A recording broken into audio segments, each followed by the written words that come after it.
Vampire Diaries Season 2, baby, let's go. The first video I done on Vampire Diaries done very well, so thank you very much for that. And a lot of you guys seem to enjoy it, so here we are with part 2. Basically what this series is I watch the first episode of each season, in this case, Vampire Diaries, and I basically go through the episode and make fun of it, where in this case, it's very, very easy. It's all for entertainment purposes. If you like this show, don't be offended. It's all for fun at the end of the day, all for entertainment, but at the end of the video, I'm going to be giving my honest thoughts on the show. So here's a very quick recap to help you understand what's going on here. Elena's uncle John, who we also find out was actually her father, activates his master plan to kill all the vamps in Mystic Falls. He uses this device that only incapacitates vampires, but mysteriously Tyler's father gets affected by the device. They then bring all the incapacitated vampires, including Tyler's father and Jeremy's love interest, into a house and burn them alive. That's very not cash money of you. Tyler also gets affected by the device while he is driving a car with Matt and Caroline present. He then ends up crashing the car, which critically injures Caroline. Jeremy is a bit distraught by the fact that his little crush was murdered, so he makes the very rational decision to drink her blood and try to off himself, which would turn him into a vampire. And to end it off, Damon and Elena kiss. Now, you're all caught up. Enjoy the rest of the video. We start the episode with Elena talking to her uncle slash father, John. They're having a nice little family conversation, talking about boys, love interests. Oh, Jesus Christ, Elena. I didn't know you had it in you.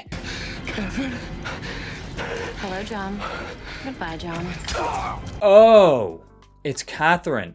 Smash. The real Elena gets home and notices her doppelganger doing some not safe for work things. So of course, as a good sister does, she runs up to check if her brother's okay, not knowing that my man sent himself to the other side, or attempted to at least, because we find out that it was unsuccessful. My guy can't even do that right. After Jeremy gets a stern talking to, we cut to the next day. Everyone is in the hospital worried about Caroline. Bonnie and Elena are obviously upset over the fact that their best friend is in a critical condition, but Damon swoops in to save the day with a master plan to give her his blood so that she will heal quicker. This definitely won't come to bite them in the ass later. Catherine then tries to be a sneaky little bitch by trying to fool Stefan, who is indeed Elena's boyfriend. But because Stefan is a brilliant boyfriend, he notices that it's not Elena. Relationship goals, am I right, ladies? He would definitely love you if you were a worm. I don't know what that has to do with anything, but I just first thing that came to my mind, I guess. So the day after Catherine tries to seduce Stefan, we cut to the wake of Tyler's father, and we see the sheriff and Tyler's mother trying to figure out why the mayor was affected by the device. And this is one thing that I do really enjoy about this show, is the mystery of everything, you know, because we know for a fact he's not a vampire, so there's this whole overarching thing of like, why was he affected? It keeps you interested, it keeps you enthralled. I love it. It opens up the Scooby-Doo in me, man. I just want to solve the mystery. At first everything seems calm, and then dun dun dun, Catherine arrives. One thing I have to say, okay, is the actress who plays Elena and Catherine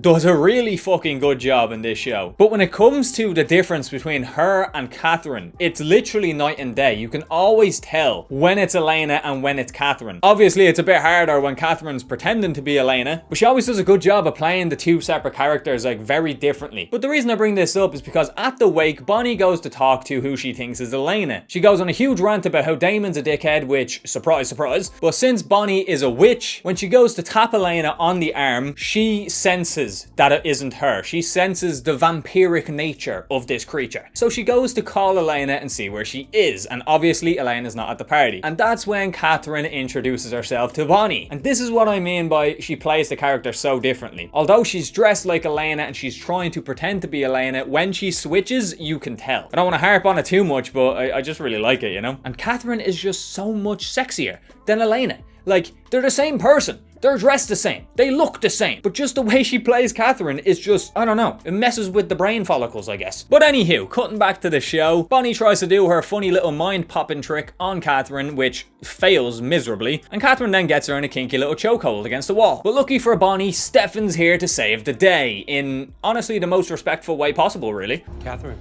leave her alone. This woman literally turned Stefan into a vampire. Made him fall in love with her, which, to be fair, she did love him back. But then, after doing this to both Damon and Stefan, she disappears for hundreds of years. And Stefan has grown to resent this bitch, for obvious reasons. Which is why I have so much respect for how he is able to talk to her so calmly. I would have ended up turning the entire room upside down. Stefan and Catherine have a nice little chat about the past, and Catherine says that she is here for him. She missed him. And Stefan isn't buying that shit. He knows that there there is something strange afoot. But she still keeps with this story that she is back for him, which Stefan then responds with, I'm not Damon.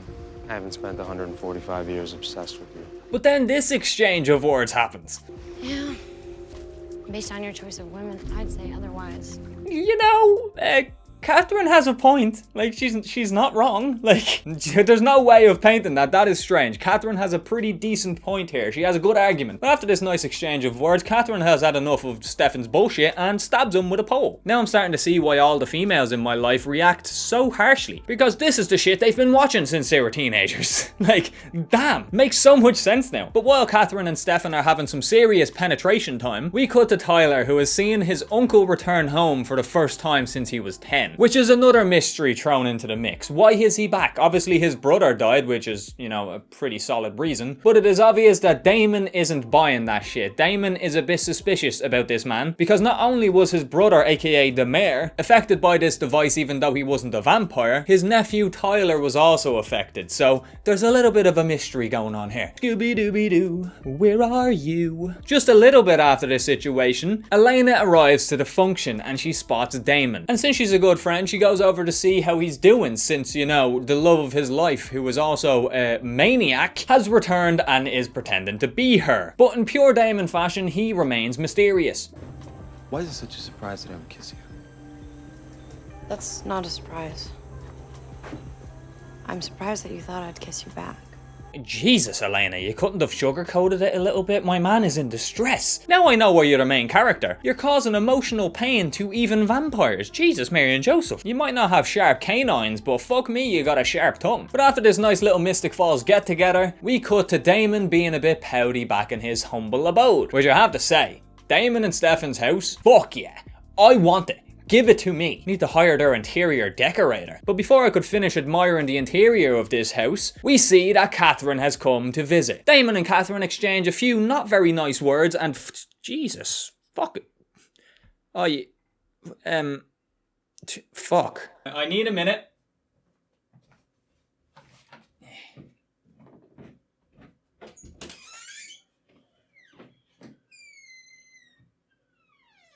I kid, of course. I'm not that down bad. Jesus. But before they could reach fourth base, Damon ruins it by saying that he needs to ask a question. And he says depending on the answer to this question, he will completely forget about the last 145 years and they could start fresh and continue their love affair. To which Catherine responds with this. I already know your question. And its answer. The truth is, I've never left you. It was always Stefan.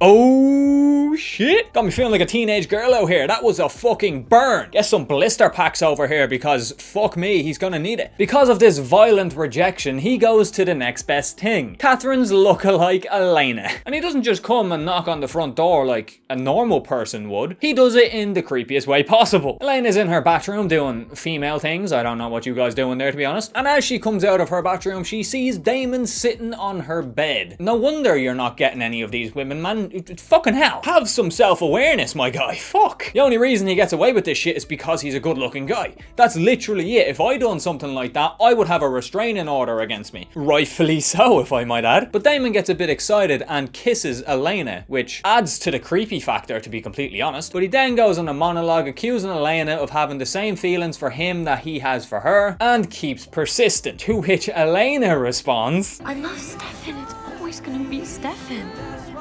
oh damn, fuck. You know, I'm sure he's gonna respond to this in a very mature and reasonable oh, fuck me. Good golly gee, Batman.